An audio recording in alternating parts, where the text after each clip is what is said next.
So let's do this week. I tried to film this last week, but there was like music and a little text, so it was garbage. So we'll just film it again. So I have that video. Is let's talk about assembly and a couple of essentials because I think a lot of times that's kind of like the starting point for everybody. So no matter what you're gonna do, if you get into Warhammer, you're gonna need to do some sort of assembly. So knowing what you need and where to go from there is kind of step one. So I'll give you the most important thing, most important tip of all time when it comes to assembly. You need a specific spot to do assembly that's different from your painting spot, and that can be only like as simple as like a box lid, like just a little box, because it's messy. Like it will make like residue all over the place. It's messy, and you don't want to mix it up. Also, you want to move it. You because when you're painting, you don't need any of that stuff here. You just want your paints and stuff, so it doesn't need to be in the way. So if you shove all that in the box, you move the box, and then when you get to build some molds, you pull out the box, and then you're good to go. So that is like rule number one. No matter how many like setup I've had across the years and everything, the one like constant thing was like every time that I was like not working is because my assembly and my painting were mixed together, and then you spend all of your time cleaning it. It is a nightmare. So just get like an assembly box, literally, and that's like the most important thing. So any big like a shoebox or whatever, a lid, and that will get you like super far.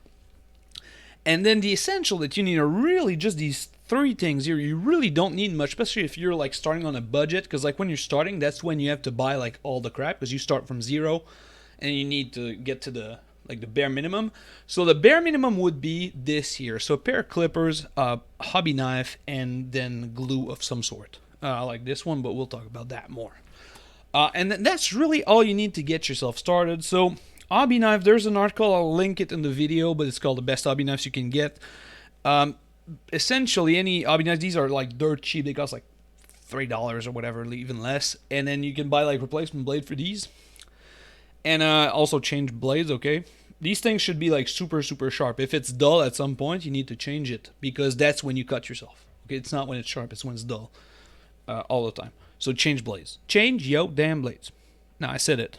Chat, you read it, you know it. Change yo damn blades. Okay? And then just don't get the ones that are like, like push and pull like with the blades, because those blades, they wiggle. And that is really, really annoying when you're working with like fine details. To have the blade just like move like this on you, it's really, really nasty. It's like for something that's like dirt cheap, you don't need to like save like $1 or whatever to get one of the retractable ones. Don't do that. Next up, clippers. Clippers is a really fancy thing because there's a million. The common ones are like $10 ish, and then they go up to like $100 and even more.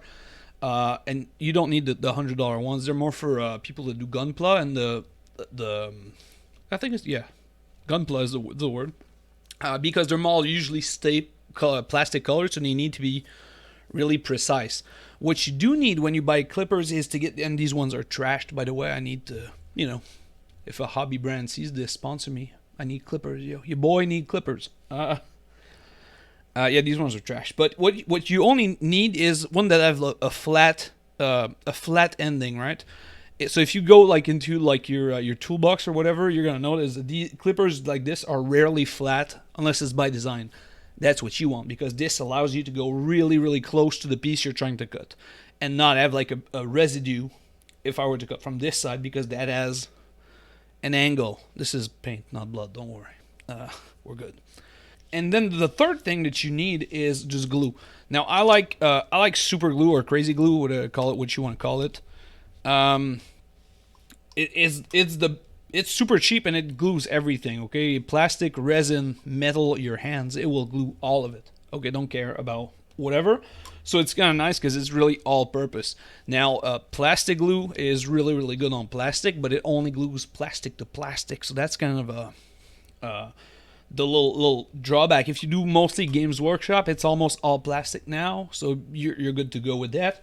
I just dig the super glue here, and then these ones here, I get these ones from like literally like this is every couple of months the brand changes. It's the dollar store kind, whatever. They're always super cheap.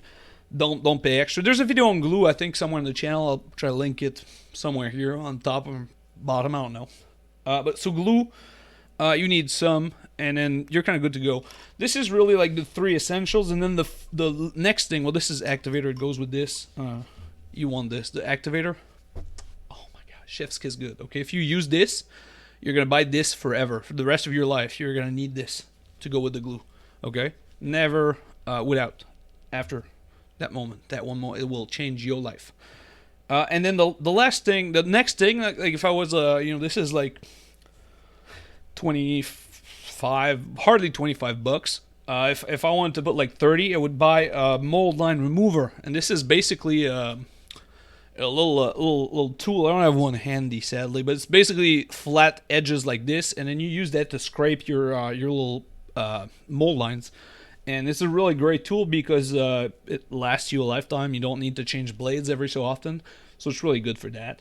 And that's probably the next pickup, and then then you can get into like drills and whatnot, and then fancy little handles for your little miniatures and stuff. But overall, if you're just starting out, what you really need is this glue, and then you pick either plastic if all you do is plastic, or you pick super glue, and then you don't glue your hands together. You need a decent hobby knife that costs like $4 or whatever, and then you need a pair of clippers. And yeah, these are the very, very old Games Workshop. That's why they're trash. But Tamiya makes them, and Excel makes them. Excel's is like the company that makes these things usually. They make some, and then Tamiya has some really nice one. And then again, you don't need the super insane fancy one. Okay, like pace yourself.